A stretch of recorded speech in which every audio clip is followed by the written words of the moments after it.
We have a self-regulatory organization that looks over all of that. But for our members, it's making sure those barriers are as low as possible. And right now, it's the time to do this because we have a presidential administration that is friendly to our industry and American businesses generally.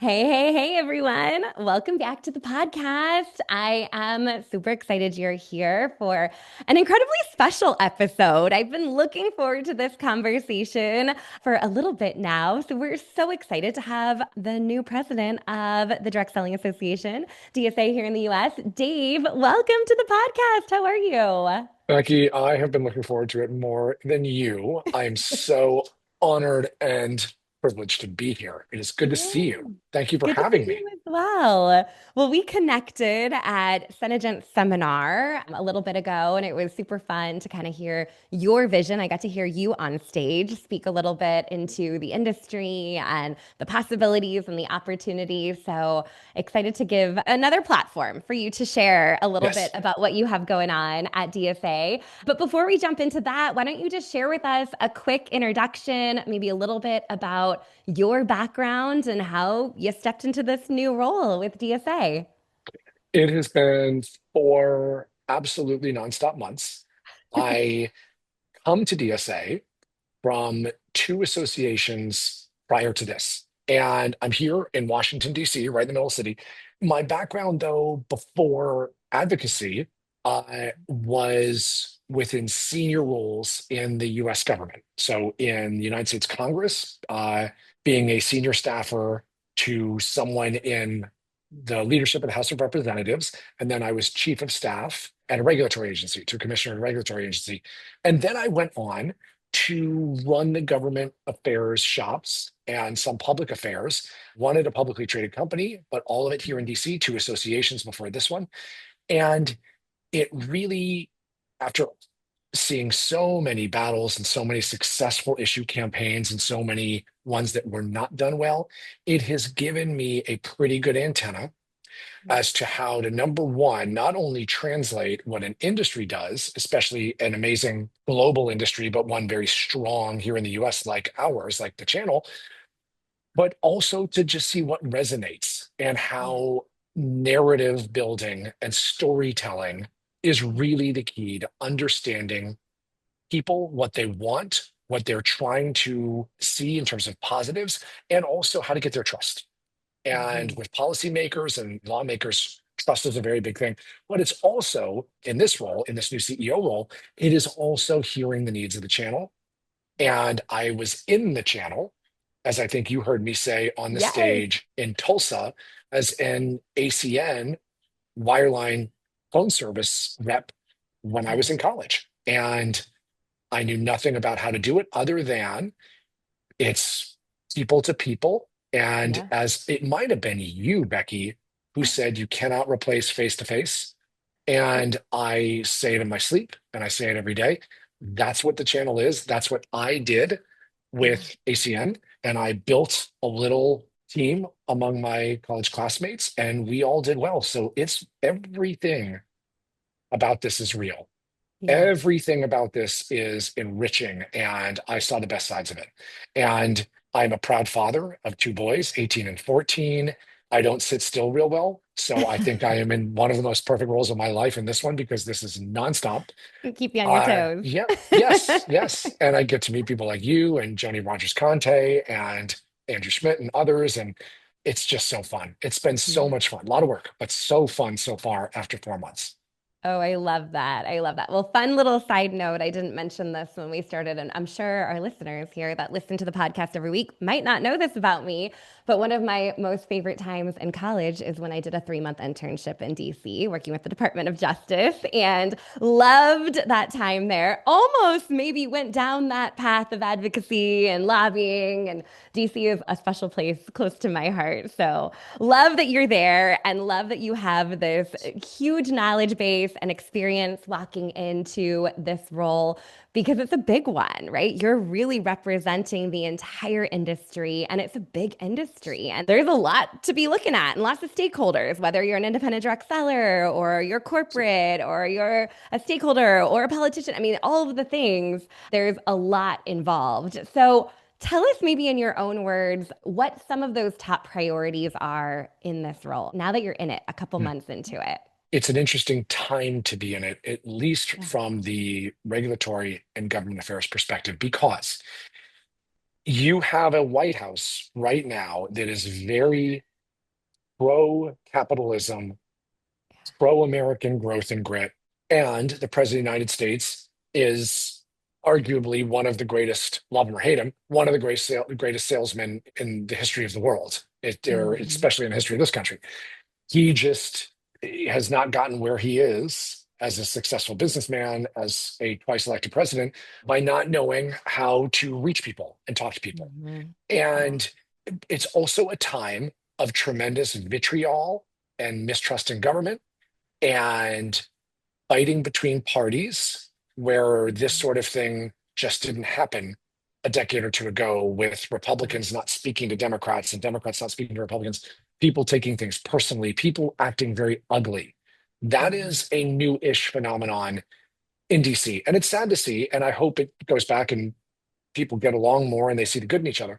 And what we're looking at DSA is, what does this mean for the ability of our channel representatives to grow their sales force, Hmm. to recruit and to sell within the confines of existing laws and regulations? And how can we continue to keep the barriers as low as possible for that to happen? Hmm. And there are a bunch of laws on the books right now that deal with the business opportunity Hmm. and how you can pitch it and talk about it. How do those butt up against free speech and the ability for me, as someone who, again, who was in the channel, to say, I afforded a car lease by being an ACN rep, Yeah. you can too. Am I creating an expectation that I shouldn't? What are the laws interpreting that? When do you come up against the line? When do you cross the line? We have a self-regulatory organization that looks over all of that. But for our members, it's making sure those barriers are as low as possible. And right now, it's the time to do this because we have a presidential administration that is friendly to our industry and American businesses generally. But Hmm. this does not last. If there is one thing that I know to be certain, it is that things swing back and forth in DC and in state capitals. And the way that I said it on the stage, I believe it was at Direct Selling University, is usually between presidential administrations, Democrat, Republican, whomever, it swings a little bit back and forth, right? Hmm. Reagan to George H.W. Bush, George H.W. Bush to Clinton, Clinton to Bush, Bush to Obama. That swing, though, now has started to rock violently, that Yeah. pendulum from one side to another. And when the other side wins the White House back, when Democrats win the White House back, all signs, and this could be forevermore, point to a real snapback in a Hmm. very acute way to existing policy and norms that a lot of businesses are enjoying in terms of deregulatory atmospheres. That is why at DSA we are building that goodwill and trust with policymakers while we can and while we are not facing avalanches of new regulations and onerous and overbroad laws. So Yeah. that's one thing. The second thing, as I mentioned, is there is so much education to be had. You and I were talking about it a moment ago. So Yes. we are standing up all manner of education, webinars, talks. We're calling them DSA direct talks. What is Yeah. the effect on tariffs? Come here from direct selling channels who are really feeling it, direct selling companies who are feeling it, what they're doing about it, et cetera. How to grow your sales force. How do you do your back office functions? How do you talk to downlines? What do you do? What happens if there's low morale and disgruntlement? What do you do there? So we're setting all these things up, and that's Hmm. apart and separate from what we do from a government relations and advocacy perspective. So it's really those two different things. And it's an Yeah. exciting time to be doing both of them. It is exciting. Maybe a little crazy, a little bit of a roller Yeah, coaster, but definitely exciting. And I was a poli-sci major. So, like, some of these conversations I'm like really nerding out on right yes, now.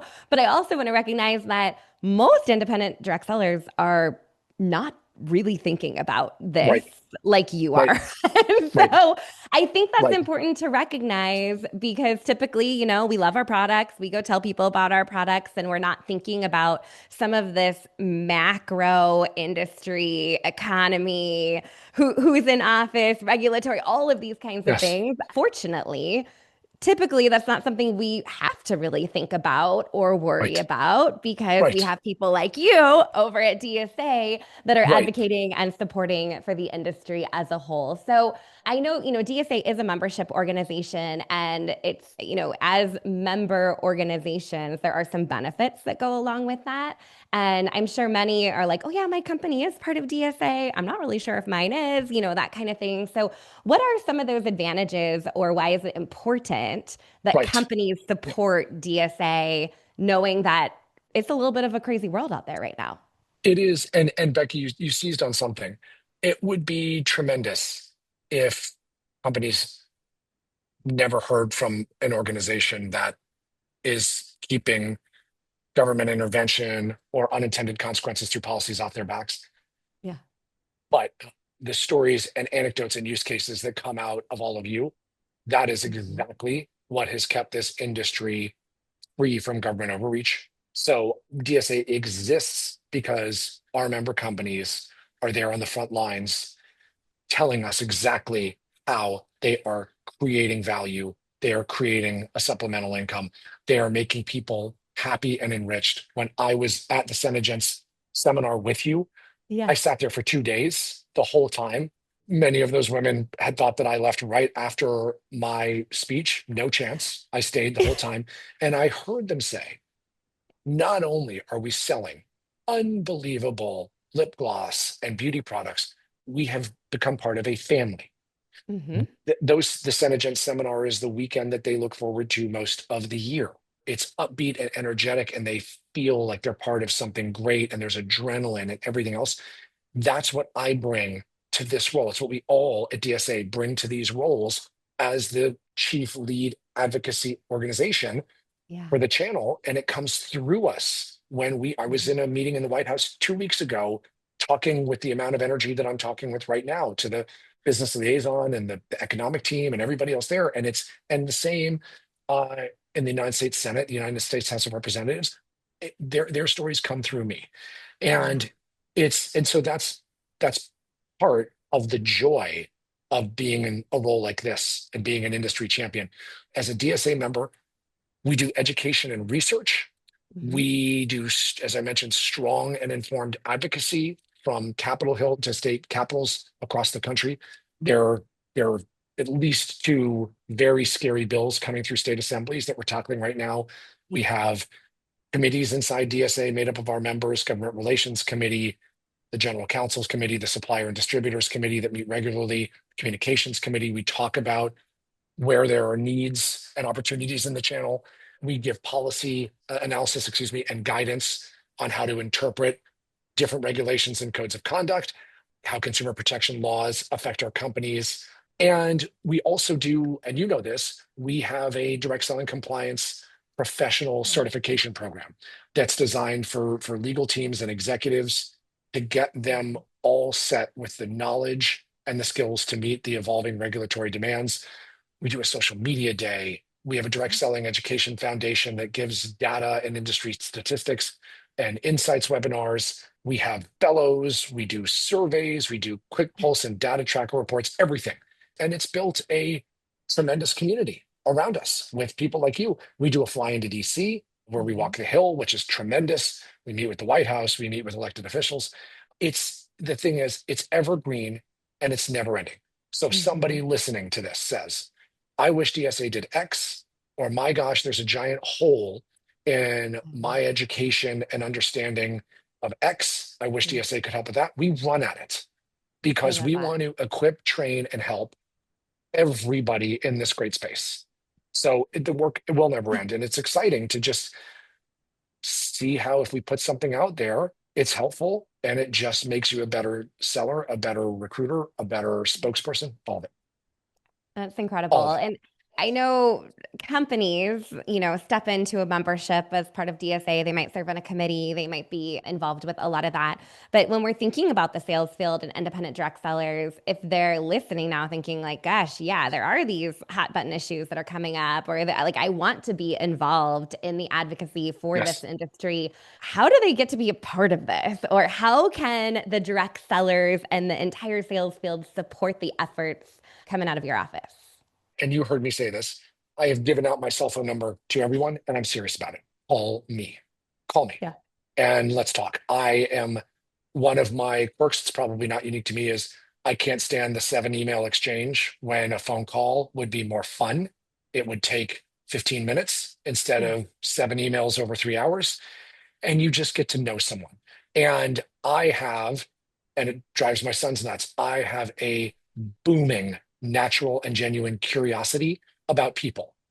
So Hmm. we will be in a checkout line at a grocery store, and I'll talk to the person ringing up our stuff, and I will ask them where they're from, and they'll tell me where, and then I'll go on, go and go. And my sons are like, my gosh, it's so wonderful and beautiful that you enjoy talking to people, but we're really late for hockey practice or school, wherever. But it also enables me to learn through Sure. spontaneity and just through communication. So there, DSA.org is our website. My Uh-huh. phone number, I'll say it twice, 202-380-2203, 202-380-2203. Call, text, email is a buried Yeah. mountain of just wreckage some days. But I have met so many people through people taking that number, calling me and saying, you put it up on a slide at whatever convention or show. I hope you were Yeah. serious because here I am. And I say, how'd you get your start in the channel? Oh my gosh, you live in Nebraska. What's going on there? How can we help? We are a giant Big Tent family. We have members from all different parts of the ecosystem. Yeah. We have Amway, we have smaller suppliers, we have pay companies, we have, I mean, you name it, they're part of DSA. And I like to say that we are breathing incredible energy into it, at least in my fourth month.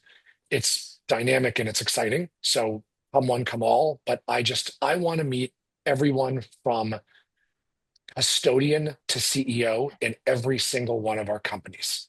It enriches and helps and educates me. It fills in blanks and it lets me be a better advocate and leader. So That's I'm excited about amazing. that. Oh, I love it. All right. Well, you heard it here first. When Dave's passing out his phone number, call him up, let him know what's I'm happening. I love it. If you need your dog walked and you're in DC, I'll help. As I said, I don't sit still real well. So yes, it's Well, exciting. I was chit-chatting it up at the orthodontist yesterday, and my 12-year-old was like, Mom, it's time to Yes. go. And I was like, Oh, we're talking about what we're doing over the weekend. I just waited for you for an hour for your appointment. I could talk to this woman if I want. it's So a I'm right there with hundred you. X with me. 100X with me. Yes. So very fun, very fun. And Awesome. So and good. as you said, you can't replace face to face.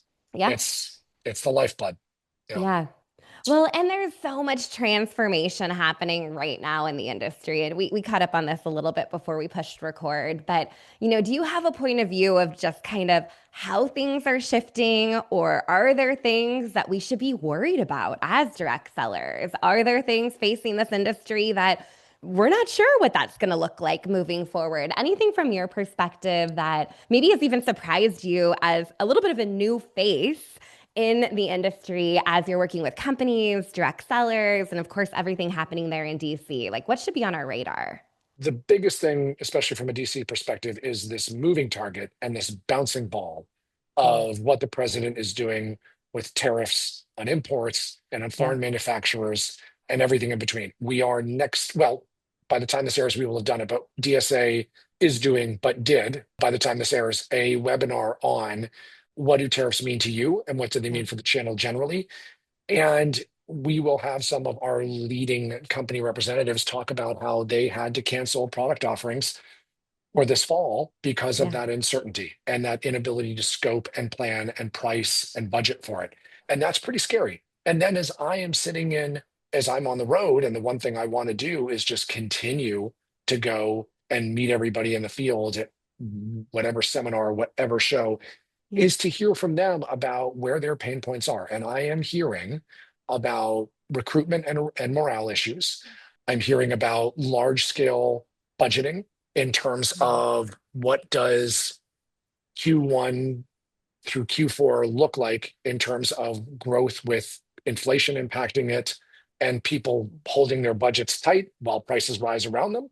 So are they able to have discretionary income? I am hearing a lot about what do we do about pitching the business opportunity and why is it that I cannot say you can achieve financial freedom, financial independence, financial gain, financial growth, supplemental income, discretionary income. These words are all carefully watched by the Federal Trade Commission, the federal government, and watchdog groups and public Yeah. interest groups. And so it's a very kind of shaky situation with a lot Mhm. of colleagues in the channel saying I should be able to say Yeah. what I want because I made money and achieved a great lifestyle through direct selling. Why can't I talk about it that way? And Hmm. we're here to hold people's hands in terms of you just can't fly too close to the sun sometimes, but we're working with the US government to see if we can relax some of those things in a smart and pragmatic way, in a Yeah. way that is, that satisfies both sides, the consumer protection side and the ability of us to recruit and grow a sales force in the right way. So there's a lot. And I'm learning more every day as I go to Salt Lake City or I go to Oklahoma or I go to Florida and I hear, boy, we're really having trouble with our payment system and Mhm. we need to find a new vendor. And I say, well, why don't we stand up a session on that and we'll get 60 to 120 DSA members to listen in. And yeah, Becky, Yeah. it's nonstop. It's You're just a nonstop. little busy over there. Just a little busy over A there. little That's a busy. lot. That's a Yes. lot. But I think Yes. that's great Yes. just to provide kind of an overarching view of like what are those things that you are hearing about, what's on your radar. And I think whether it's a member organization or an independent direct seller, I know I just did a big workshop on compliance last week and it was the Yep. same kind of thing. I can say this, but I can't say that, or I could say this with a disclaimer. Why can't, and it is, it's an interesting space that we're in because we see others doing things like that outside of the industry. And in some places, it's kind of, okay, you can do that. In other places, no, absolutely don't do that. And And of Becky, course, there as a are, representative, you just want to make sure you're representing your company and representing the industry in the best light as well. and we don't want bad actors polluting Yeah. it. And I come from the crypto and the blockchain world. My most Mm, previous role at the Blockchain Association, we endured one of the worst actors in American history. And this was the founder of FTX, Sam Bankman mm, Fried, who, because of his actions that were criminal in by any estimation or measurement, I lost $8 billion in his own consumer deposits on the exchange that he created. mhm. And the justice system worked. It punished and put away a criminal. It had a giant negative effect on Yeah. the blockchain industry and all the amazing people and products and services that it provides. Same thing with direct Yeah. selling. If there is someone cheating people, preying on people, saying things that they clearly know are misleading, embellished, wrong, we want them out. Yeah. And we will work to do that. And everybody wins when that happens. Right, right. Absolutely. Oh my goodness. Okay. I feel like there's so many issues we could unpack. We could have a whole podcast series on this, but I want to be mindful of your time. I know you have some work you got to get done too. So, just real fun, rapid fire questions coming at you. Favorite leadership book? Right now, it's You're in Charge, Now What by Thomas Neff and James Citron. And it was recommended to me when I took this role. It talks about everything. It talks about everything from an employer perspective. What happens when someone has a personal crisis on your team? What do you do? What happens when you have a down quarter? How do you cope with it and sleep at night? It's great. You're in charge now. What? It's great. It's Okay. great. I love it. Adding it to my reading list. What's your coffee order? I am a drip coffee guy, little bit of half and half, and then one thing of white sugar, not Splenda, right? Okay. Real None sugar. of that. One white sugar, not sugar in the raw, like with the white domino sugar. Starbucks is still my favorite. It's strong, it's not sweet, It's not watered down. It's still my favorite. So that's it. Yeah, I'm Okay. easy. I'm basic. I'm basic. A cheap date. Yeah. I like it.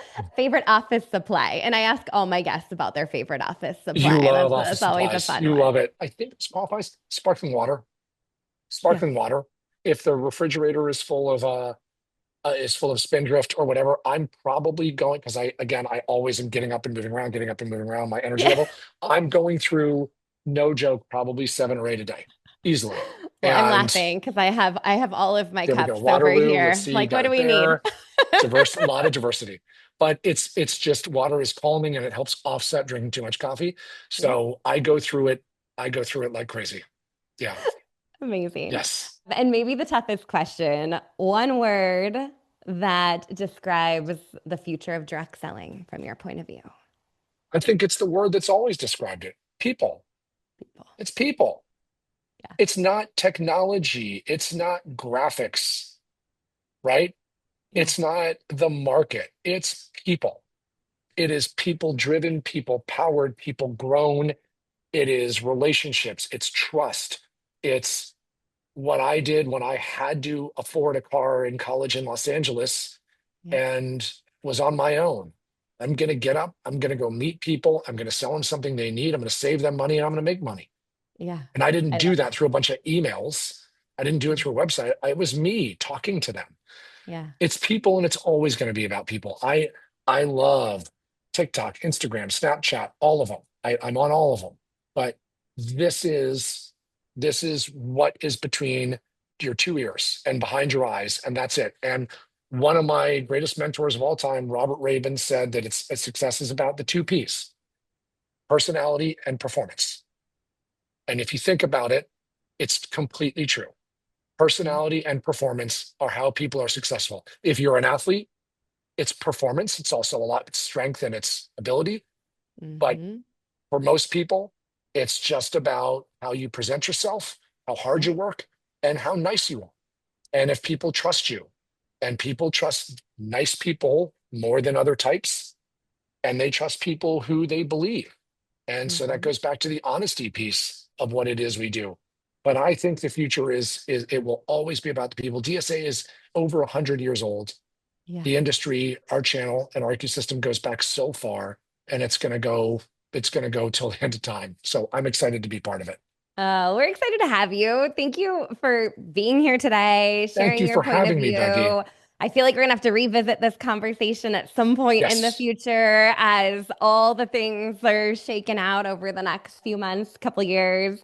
But I so appreciate you for taking time out of your day, being here, introducing yourself to our audience, and now everyone has your phone number, so I'm sure they're gonna call be they're me. gonna be calling you up. Call, call me.